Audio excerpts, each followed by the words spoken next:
다 함께 일어나셔서 부활절 두 번째 주일로 하나님 앞에 예배드리겠습니다.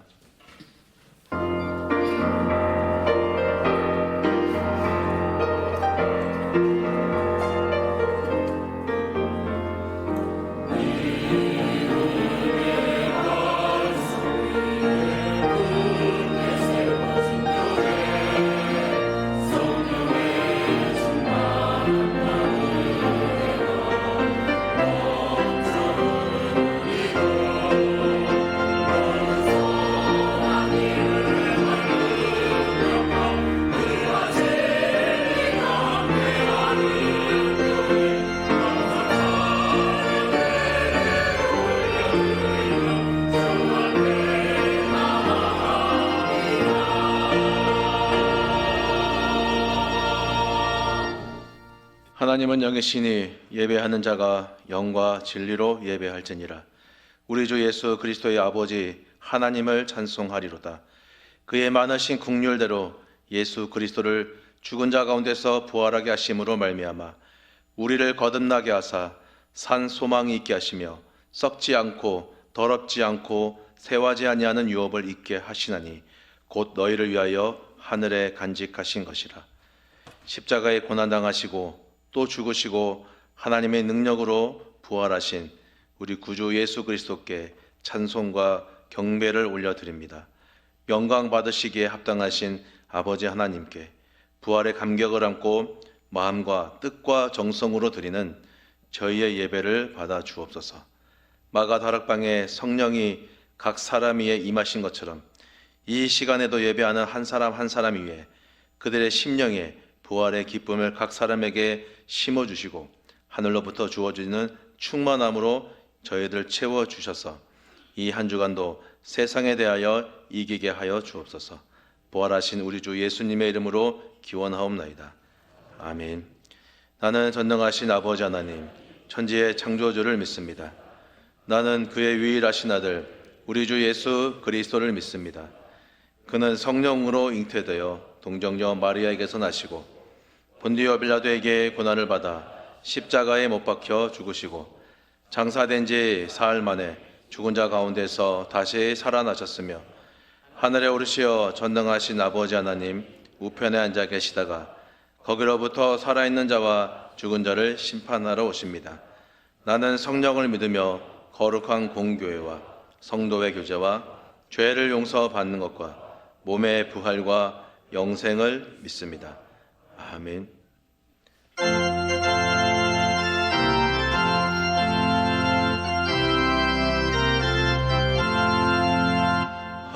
할렐루야.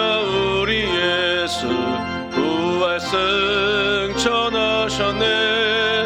세상 사람 찬양하니 천사와 나파도다. 구주 예수 부활하사 사망 권세 이겼네. 구주 예수 부활하사 사망 권세 이겼네. 할렐루야. 우리 예수 왕의 왕이 되시고 우리들의 중보 되심 성령 증거하시네. 구주 예수 부활하사 처음 열매 되셨네.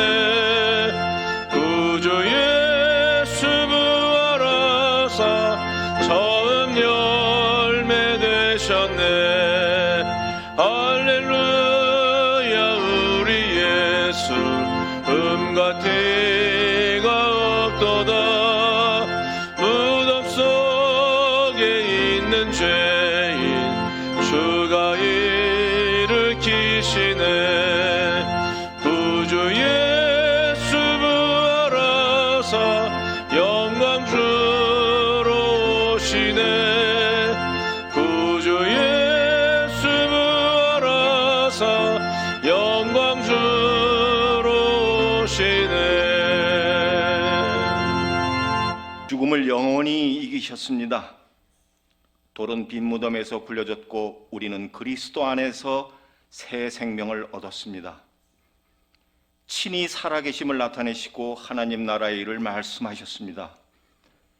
제자들의 의심을 덜어주시고 두려움 속에 있는 그들에게 미래를 위한 방향도 제시해 주셨습니다.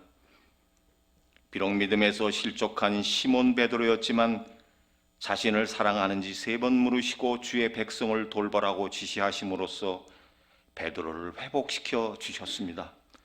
그렇습니다. 저희의 연약함 속에서 하나님의 능력은 온전해지는 것을 믿을 수 있게 하셨습니다. 이런 믿음의 고백을 할 수 있도록 인도하여 주심에 감사와 찬양과 영광을 드리며 예배하옵나이다. 가서 제자 삼으라 하신 주의 명령을 기억합니다. 복음을 나눌 기회를 찾으며 살도록 부름받았기에 가든지 보내든지 아니면 그 사람들을 후원하든지 해야 하는 순종의 성도들이 되기 원합니다. 교회와 기관들이 볼리비아를 비롯한 선교지 위에 기도와 후원을 통해 섬기고 있습니다. 주의 나라의 확장과 영광이 선교지 곳곳마다 나타나기 원하옵나이다. 하나님, 편리함과 풍성함, 부족함이 없는 지금 이 시대, 그래서 주를 향한 간절함이 약해져가는 지금 이 세대를 불쌍히 여겨 주시옵소서. 하나님 나라 확장을 위해 흘렸던 뜨거운 눈물이 다시금 회복되게 하여 주시옵소서. 한반도에 심겨진 복음의 씨앗을 통해 하나님의 섭리를 이루어 가신 이 땅, 이 민족을 주여 기억하옵소서. 긍휼 베푸시기를 그치지 마옵소서. 이 지구상에서 가장 지독한 사단의 진지가 되어버린 저 북녘 땅, 그곳에 남겨진 자들의 영혼을 위로하고 보호하여 주시옵소서. 김성한 목사님, 주님의 피값으로 사신 대한교회를 사역함에 흔들림 없이 목회하도록 인도하옵소서. 입술을 친히 주관하시어 진리의 말씀만이 선포되게 하옵소서. 이 시대를 향한 하나님의 마음을 보이시옵소서. 그 일에 기꺼이 자신을 드리게 하옵소서. 사탄 마귀와의 영적 싸움에서 능히 이기게 하옵시고 포도원을 허는 작은 여우를 잡아 포도원의 꽃들을 보호하게 하옵소서. 듣는 저희들 말씀의 능력으로 우리 안에 교만함이나 편견, 선입견 등 견고한 요새를 무너뜨려 주시옵소서. 깨끗한 영혼으로 예배하기 원하니 도와주시옵소서. 보혜사 성령님, 예배 가운데 임재하시어 다양한 치유의 역사를 행하시옵소서. 주의 거룩함 앞에 부정한 모습을 깨달아 회개하게 하옵소서. 길을 잃고 방황하는 자들을 친히 인도하옵소서.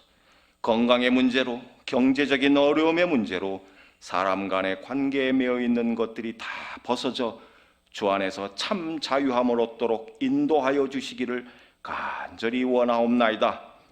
찬송하도록 지음받은 우리들 아가페의 찬양대를 통해 찬송하오니 홀로 기뻐 받으옵소서. 믿고 감사하오며 예수님 이름으로 기도합니다. 아멘.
우리에게 주신 하나님 말씀은 누가복음 24장 36절에서 39절의 말씀입니다.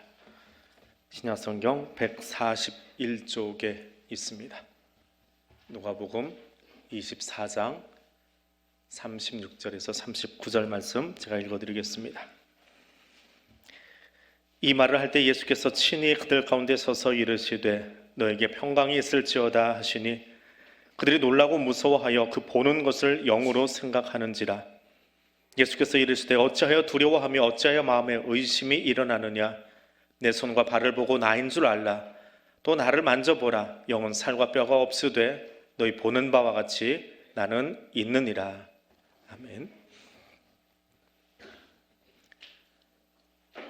지난 주간에 미국과 한국에서 이 정보 유출 사건 때문에 상당히 떠들썩한 그런 일들이 있었습니다. 또 지금도 진행형이기도 하고요.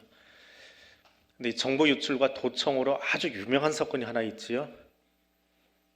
워터게이트 사건. 기억하시는 분도 또 그 시기에 역사를 읽어보신 분도 있을 겁니다. 이 베트남 전쟁과 관련해서 닉슨 대통령이 자기와 정책을 달리하는 상대방 그 정당을 도청하려고 기계를 설치했다가 이 기계가 잘못돼서 다시 갔거든요. 다시 가서 설치하는 바람에 들켜버린 거예요. 그래서 그 탄핵 절차까지 밟게 되었던. 근데 탄핵은 다 요건을 충족하고 의회에서 결정이 됐는데 자진사임하는 바람에 탄핵받은 게 아니라 자진사임한 미국의 첫 번째 그리고 유일무이한 대통령이 되어버렸습니다.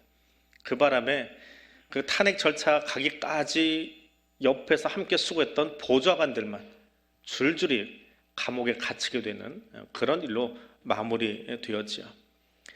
그 중에 한 사람이 감옥에 들어가서 회심을 하고 예수를 믿고 책을 써서 그 전체 줄거리가 세상에 공개된 그런 사건이기도 합니다.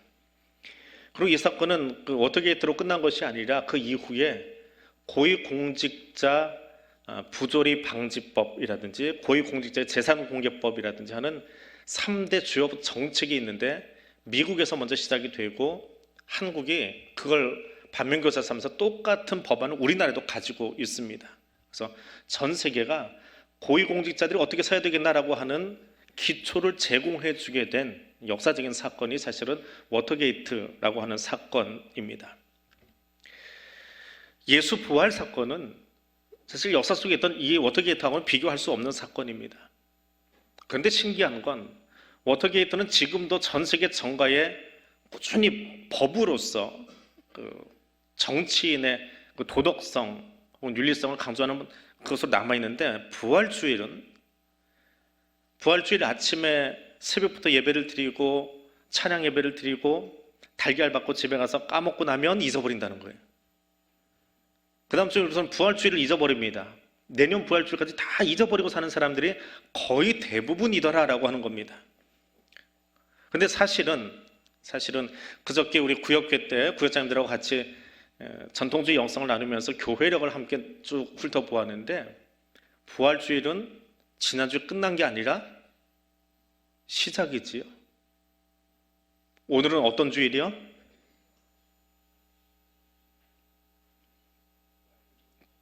또 이제 예배 시작할 때 제일 첫 부분 좀 들어달라고 하니까 부목사님들 얘기하시는데 안 들으시는 거예요. 그거 들어주세요 했더니 작년에 누가 저한테 질문을 하더라고요. 목사님, 오늘의 부활은 두 번째 주일이에요? 첫 번째 주일이지? 라고 질문하신 분이 한 분 계세요. 그래서 이분 정말 제대로 들었구나. 부목사님 멘트 하나까지 다 들으면서 예배 참석했구나 하면서 그분에게는 가르쳐 드렸어요. 부활 첫 번째 주일은 지난 주일이고요. 근데 우리는 첫 번째 주일이라는 말을 안 쓰고 부활절, 부활주일이라고 씁니다. 그리고 오늘은 부활 후 두 번째 주일이에요. 두 번째, 세 번째, 네 번째 이게 어디까지 가요? 오순절 성령 강림주일까지 갑니다. 이 기간이 50일입니다. 사순절 40일, 주일까지 해서 47일인데 반해서 사실은 부활주일, 파스카 절기 혹은 부활절기라고 부릅니다. 부활절을 계속 묵상하는 절기예요. 그것은 며칠 동안이요? 50일 동안이요. 그럼 사순절이 더 진득해야 돼요? 이 부활절 50일이 더 진득해야 돼요. 근데 개신교는 이상하게 사순절은 막 그냥 자기를 옥죄고 절제하자 뭐 그러면서 떠들썩한데 이 기쁨의 50일은 놓치고 삽니다. 이것이 훨씬 더 크고 영광스럽고 행복한 시간인데 이것을 누리지 못하고 있는 교회 모습이 있습니다. 생각해 보십시오. 성경은 부활하신 예수의 행적에 대해서 이야기하면서 예수께서 행하신 일이 이외에도 만일 낱낱이 기록된다면 이 세상이라도 이 기록된 책을 두기에 부족할 줄 안다. 요한이 21장에서 그렇게 말하고 있습니다. 그럼 예수의 부활하신 이후의 행적이 아주 많다는 거예요. 다 기록할 수 없어서 요한이 단 한 줄로 적어 놓았습니다. 예수님 부활하신 뒤에 제자들과 40일을 이 땅에 같이 계셨어요. 그 40일 동안 어떤 일을 하셨을까요? 성경에 자세히 기록하지는 않았지만 500여 성도들이 모이는 곳에 나타나셔서 그들에게 동시에 보이실 만큼 여러 가지 일들을 하셨더라라고 하는 겁니다. 그럼 예수님은 그 40일 동안 왜 이렇게 제자들에게 혹은 500여 대규모 모임에 참석을 하셨을까요? 그리고 예수님이 그곳에 나타나셨을 때, 부활하신 예수가 제자들에게 보였을 때 거기 어떤 일이 일어났을까요? 사실 이 파스카 절기에는, 부활 절기는 그것을 묵상하는 절기입니다. 예수님이 제자들에게 나타나신 이유는 눈물을 닦아주기 위해서 찾아오셨습니다. 사람이 눈물을 흘리는 이유는 여러 가지가 있지요. 대표적인 건 눈에 이물질이 들어가면 눈물이 나옵니다. 그것을 바깥으로 흘려보내기 위해서 나오지요. 또 눈이 건조하거나 뻑뻑하면 우리가 알지도 못하는 사이에 눈이 껌뻑껌뻑하면서 거기에 눈물을 발라서, 윤활제를 발라서 눈이 피곤하지 않도록 만들어줍니다. 혹은 질병이나 외부 환경 때문에 눈을 보호하기 위해서 눈은 눈물을 내보냅니다. 분비합니다. 그런 생리적인 작용만이 아니라 슬픔과 기쁨, 감동, 그런 감정적인 상황에서도 눈물을 흘립니다. 무엇보다 가장 큰 눈물은 사랑하는 자를, 사랑하는 이를 떠나보낼 때입니다. 그 이별의 순간에 우리는 어떤 단어나 말로도 표현할 수 없는 슬픔에 직면하게 됩니다. 부활하신 예수님이 어디로 찾아오셨어요? 바로 그 죽음 때문에 슬퍼하고 있는 현장에 찾아오셨습니다. 요한이 전한 복음서에 의하면 부활의 아침에 막달라 마리아가 무덤에 갔다가 돌이 굴러서 치워진 것을 보고 놀라서 들어가 보지 못하고 쫓아가 제자들을 불러냅니다. 자, 여기 보면 남자와 여자의 아주 극명한 차이가 나타나요. 남자들은요, 사실관계 확인만 하면 됩니다. 베드로와 예수님이 사랑하시는 자라고도 있으니까 요한인 것 같아요. 두 제자가 마리아의 말을 듣고 쫓아왔어요. 이제 사실 확인을 하러 들어갑니다. 무덤 속에 용감하게 들어가서 시신이 없네? 나와서 마리아에게 확인해줘요. 시신 없어. 네 말 맞아. 그리고 가버려요. 이게 남자예요. 성경의 남자들도 똑같아요. 우리가 다르지 않아요. 다 사실관계 확인만 해주면 돼요. 근데 그 뒤에 요한은 한마디 더 붙여놨어요. 이들이 아직 예수의 말씀을 기억하지 못했다. 부활이 뭔지 알지 못했다라고 하는 거예요. 그냥 사실만 확인한 거예요. 시신 없어라고 하는 거예요. 근데 여자는 어때요? 그런 사실을 듣고 나면 감정적으로 이 상황을 대처합니다. 시신이 없어졌어. 나는 오늘 누군가를 도움을 통해서 돌을 굴려놓고 예수 시신의 향이라도 바르려고 왔는데 내가 사랑하는 그분의 시신도 없어졌어. 돌아가신 것도 애통한데. 그래서 무덤 앞에 앉아서 울고 있는 마리아를 전해주고 있습니다. 마리아는 무덤 밖에 서서 울고 있더니 울면서 구부려 무덤 안을 들여다보고 있었다라고 말합니다. 이때 마리아가 울고 있다라고 하는 저 표현이요. 울고 있다. 제 손이 좀 가리키고 있는 저 부분이죠. 울고 있다. 이 눈물은 성경의 다른 곳에서는 어떻게 쓰이고 있느냐? 헤롯 대왕에 의해서 유아 학살을 당했을 때 베들레헴에 있던 여자들이 생태 같은 아이들을 갑자기 군인들의 그 폭력 속에 잃어버리고 나서 울었다라고 할 때 저 단어가 쓰였습니다. 또 하나는 이스라엘의 후손들이 포로로 끌려갈 거다라고 하는 이야기를 듣게 된 라헬이 울었다라고 표현할 때 예언서에서 이 단어를 사용하고 있습니다.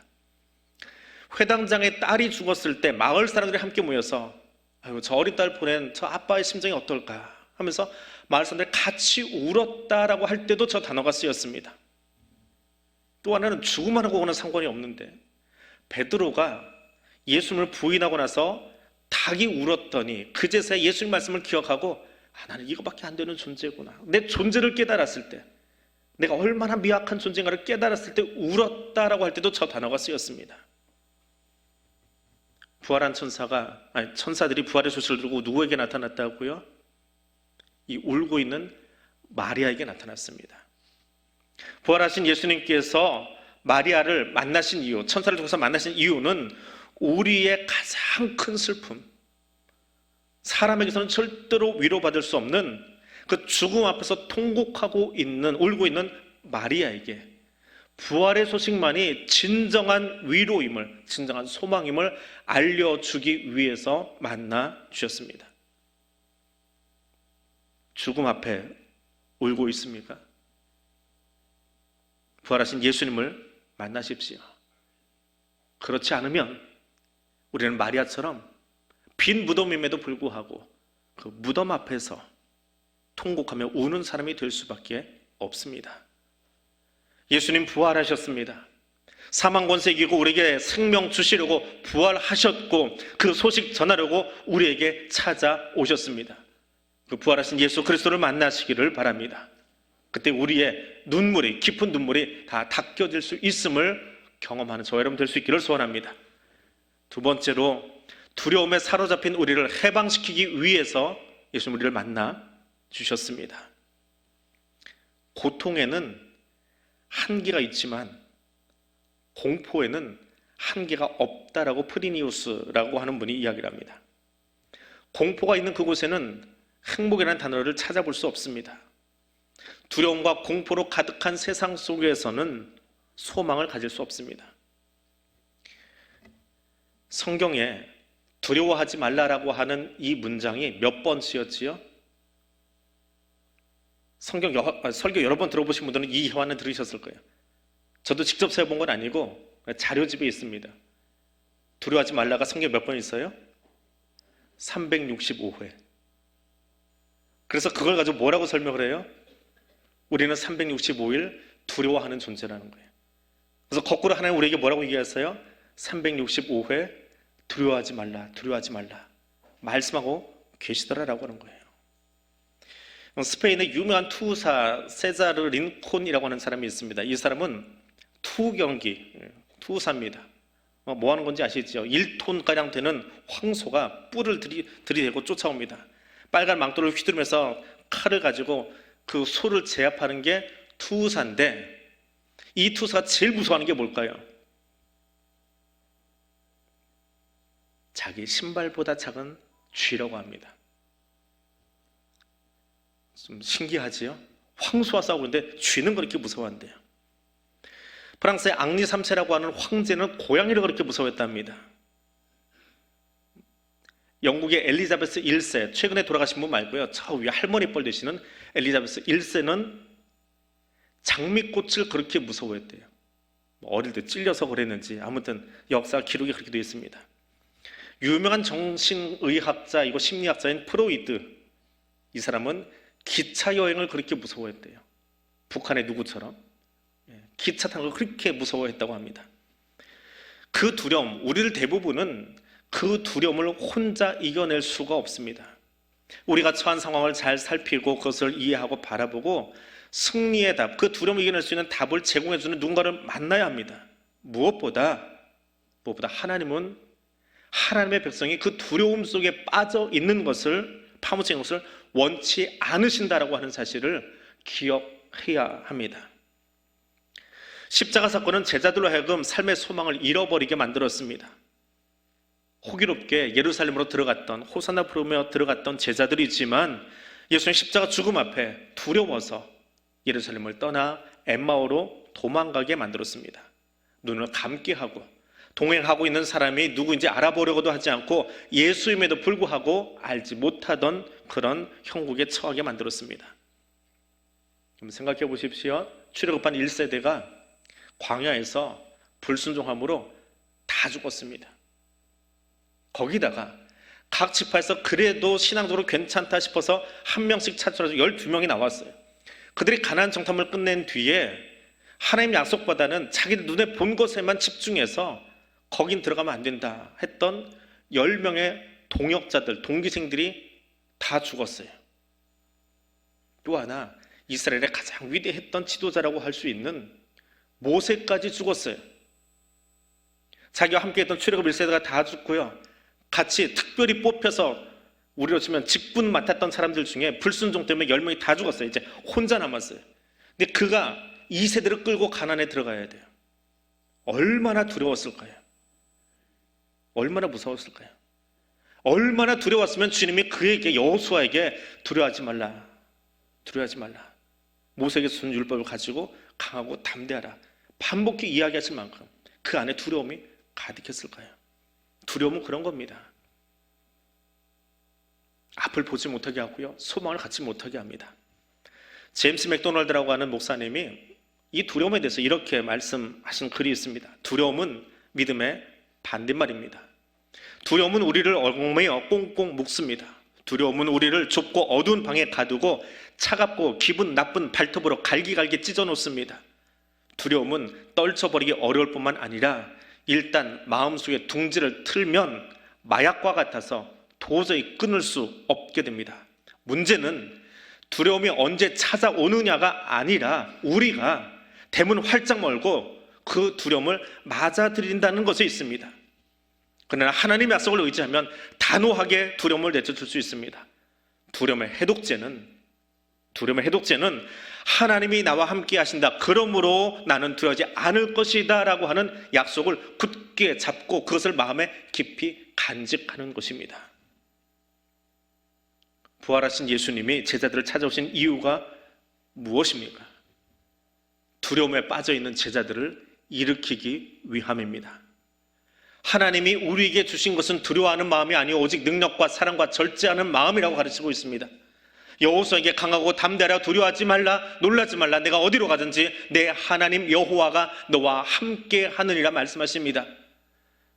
두려움 가운데 방 안에 갇혔던 제자들에게 오셔서 너에게 평강이 있을지어다 말씀해 주십니다.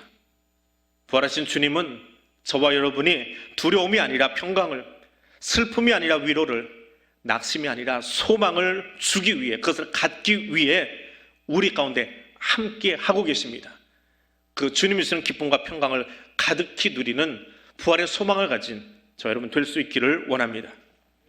세 번째로, 부활하신 예수님은 문 걸어 잠근 제자들을 광장으로 이끌어내기 위해서 찾아오셨습니다. 안식 후 첫날 저녁 때 제자들이 유대인들을 두려워해서 모이는 곳들의 문들을 닫았더니 예수께서 오사 가운데 서서 말씀하십니다. 문 닫고 음침한 곳에 스스로 갇혀서 하는 말이 있지요. 사는 게 다 그렇지 뭐. 살 소망은 오늘 먹고 잘 지나가면 그만이지. 이렇게 살다 가는 거지 뭐 인생이 별거야?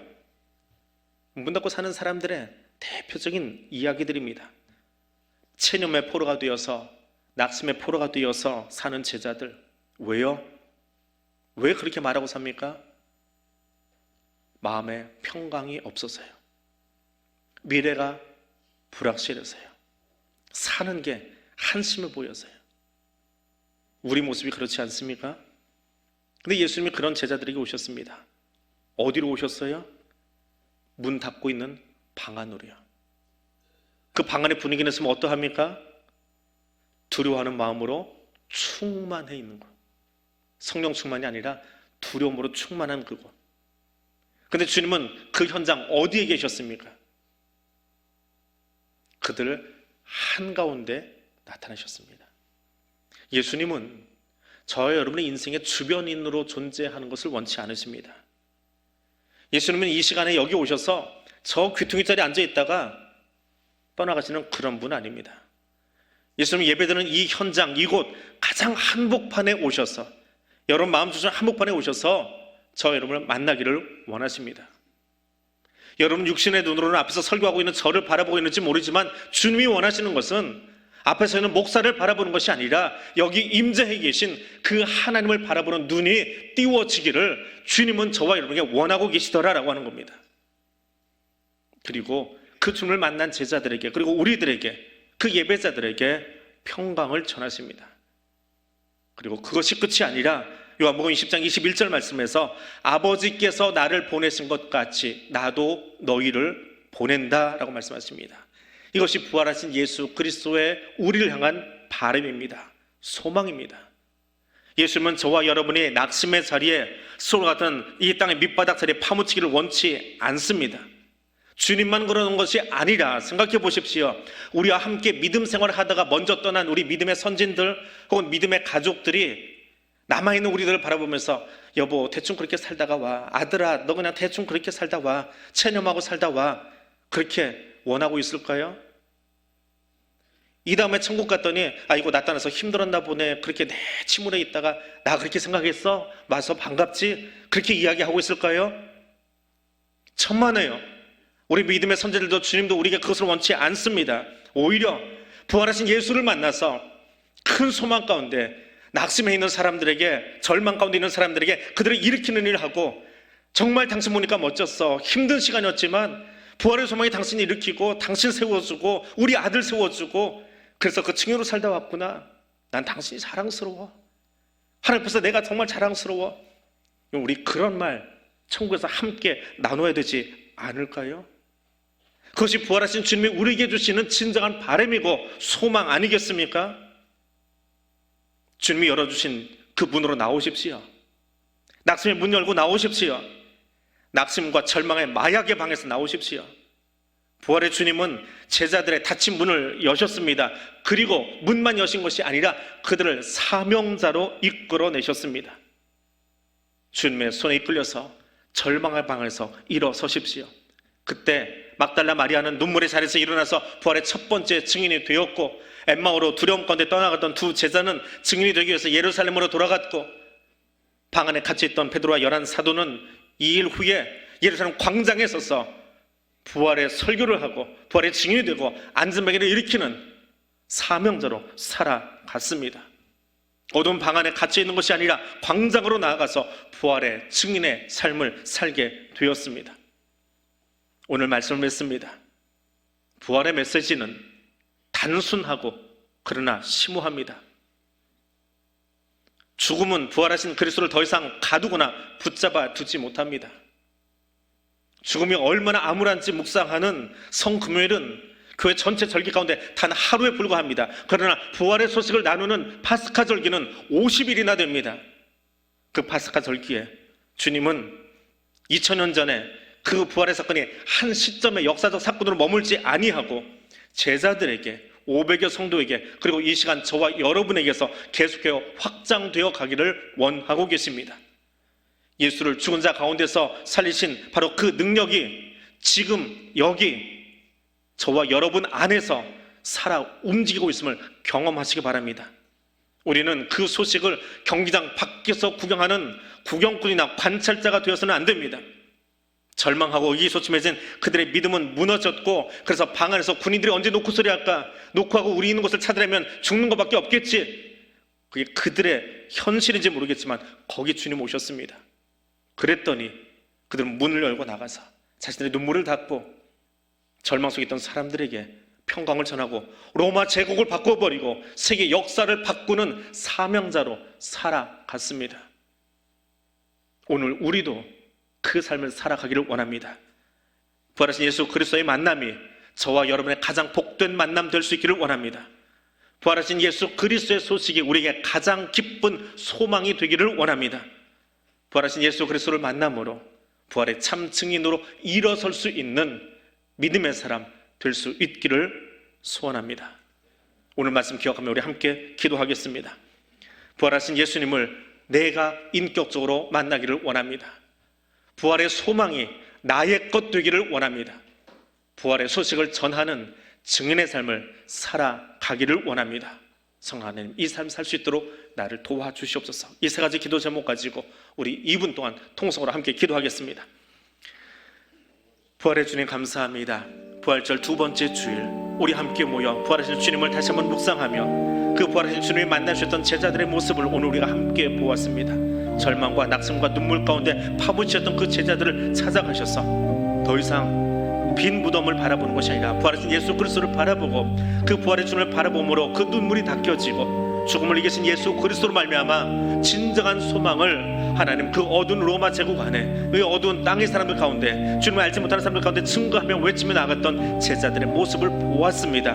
주님, 오늘 나도 그 부활하신 예수 그리스도를 인격적으로 만나기를 원합니다. 내가 만나고 싶습니다. 내가 경험하고 싶습니다. 그 부활의 소망이 나의 것 되기를 원합니다. 다른 사람의 것이 아니라 설교 속에만 남아있는 것이 아니라 책 속에 남아있는 것이 아니라 주님 그 소식이 나의 것 되어지고 그래서 나도 힘껏 일어설 수 있기를 원합니다. 일어설 뿐만 아니라 아직도 그 죽음의 공포 앞에 쓰러져 있는 땅의 사람들에게 부활의 소식을, 생명의 소식을, 영생의 선물을 증거하고 나누는 부활의 증인의 삶을 살아갈 수 있기를 원하오니 성령님 여기 우리와 함께하여 주옵소서. 지금도 우리의 예배 한 곳에 한 중심에 오셔서 우리를 만나주시고 우리를 새롭게 하시는 그 주님의 음성 듣기를 원합니다. 그리고 그 음성으로 말미암아 기쁨 가운데 능력 가운데 힘있게 일어서서 우리의 삶의 자리로 나아가기를 원하오니 성령 하나님 우리와 함께하여 주시옵소서.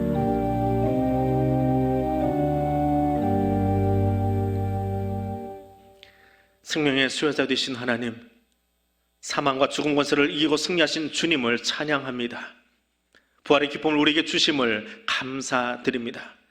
부활 생명을 알지 못하여 울고 있는 땅의 사람들에게, 불안과 두려움으로 살고 있는 저 땅의 백성들에게 부활하신 예수님 주신 기쁨과 평안을 전하는 증인으로 나아가겠습니다. 성령 하나님, 증인된 우리의 삶을 인도하여 주옵소서. 예수님 이름으로 기도드립니다. 아멘.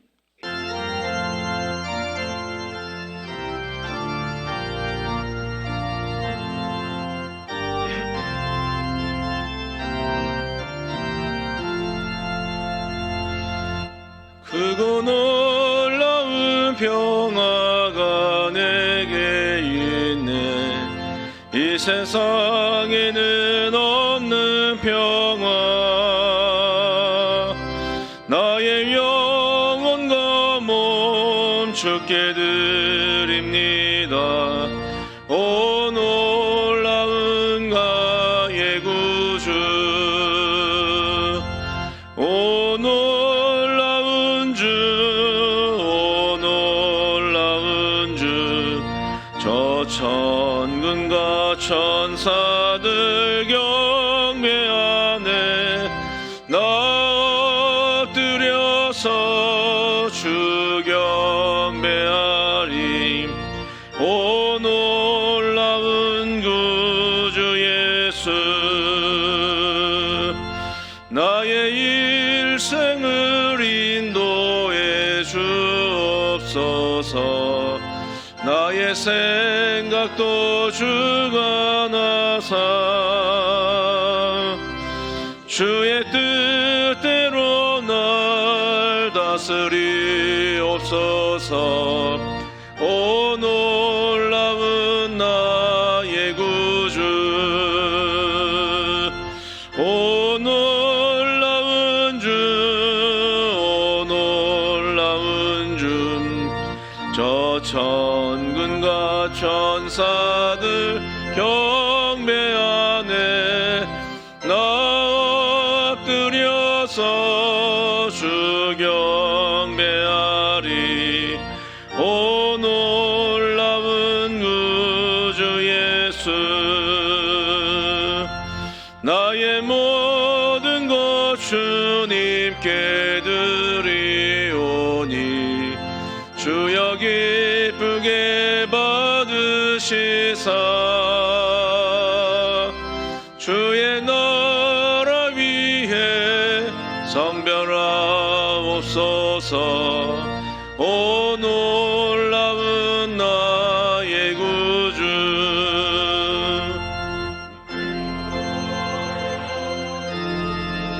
오 놀라운 주. 저 천군과 천사들 경배하네. 나 엎드려서 주 경배하리. 오 예수 주의 광채가 찬란히 비춰오네 전능하신 완구세 주여 세상 끝날까지 찬양 드립니다 오 놀라운 나의 구주 오 놀라운 주 오 놀라운 주 저 천군과 천사들 경배하네 나 엎드려서 주 경배하리 오 놀라운 구주 예수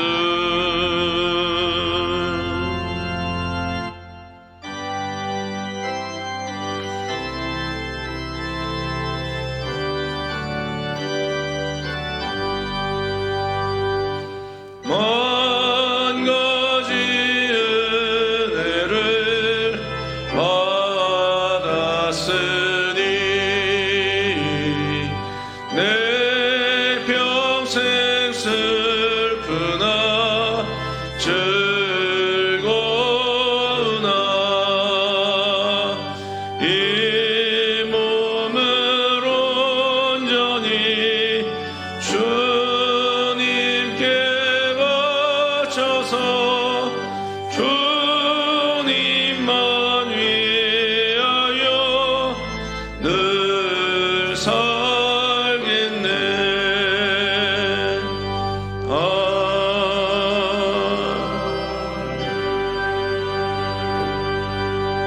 부활의 주님 감사합니다. 우리 하여금 절망과 낙심 가운데 머물지 아니하고 부활의 기쁨을 가지고 일어서 그 절망의 문 밖으로 그 낙심의 문 밖으로 나아갈 수 있도록 도리어 광장에 서서 부활의 증인으로 살아갈 수 있도록 우리를 불러주시고 세워주심을 인하여 감사드립니다. 부활의 기쁨이 무엇인지 부활의 능력이 무엇인지 들었습니다. 이제는 귀에만 머무는 것이 아니라 우리의 가슴에 새겨지게 도와주시고 그 부활의 능력을 가지고 나아가 절망 가득한 이 땅 가운데 참 소망을 증거하는 저희들 되게 하여 주옵소서. 그 믿음의 고백을 예물 위에 담았습니다. 그 믿음의 고백으로 일어서 나의 삶을 주님께 올려드립니다. 드려지는 이 예배와 이 예물과 이 고백을 주께서 기쁘게 받아주시고 그 위에 오직 하나님만이 주실 수 있는 평강의 소식으로 참 위로로 함께하여 주옵소서. 오늘 연약함 중에 평생에서 함께 기도하고 있는 교우들이 있습니다. 그곳을 주님 찾아가 주시고 주의 위로로 주의 평강으로 함께하여 주옵소서. 산업 현장에서 땀 흘리며 수고하다가 지친 몸을 잠시 쉬며 주님을 향해 엎드리는 손들도 있습니다. 거기 주님 찾아가 그 손 잡아주시고 하늘의 평강으로 덧입혀 주시옵소서. 주어지는 의무를 책임있게 감당하려고 군에서 혹은 학업의 현장에서 엎드리는 청년들이 있습니다. 그곳 주님 찾아가 주시고 여호와 이레 하나님 그 젊음을 그 삶을 친히 이끌어 주시옵소서. 예수님 이름으로 기도드립니다. 아멘. 이제 다 일어나셔서 파송의 찬송 함께 부르겠습니다.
이전 부활의 첫 열매 되어 주신 우리 주님 예수 그리스도의 은혜와 하나님 아버지의 크고 놀라우신 사랑과 선을 하나님의 교통하시며 인도하여 주시는 은총이 부활의 기쁜 소식을 가지고 삶에 살아 나가는 백성들 위해 지금부터 영원토록 함께하여 주시기를 간절히 축원하옵나이다. 아멘.